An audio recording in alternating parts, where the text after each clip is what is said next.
கன்னட படம் காந்தாரா ஓடிக்கிட்டு இருக்குது தாறுமாறா. ஆனால் தமிழ் படம் ஏன் ஆகுது இப்படி நேர்மாறா? மலையாள படம் ஓடுது கலக்குது லோக்கா.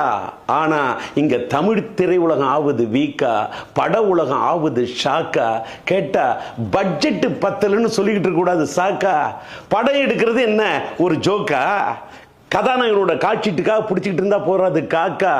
டெய்லர்னு சொன்னாக்கா துணியில போட தெரியணும் டாக்கா. தயாரிப்பாளர்னு சொன்னா படம் எடுக்க தெரியணும் நேக்கா.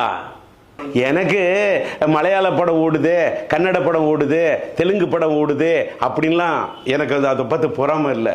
பக்கத்து வீட்டுக்காரங்க இருக்காங்க பளபளப்பா, அடுத்த வீட்டுக்காரங்க இருக்காங்க அட்டகாசமா, அண்டை வீட்டுக்காரங்க இருக்காங்க அமக்கலமா அப்படின்னு அதை பார்த்தா எனக்கு ஆனந்தம்.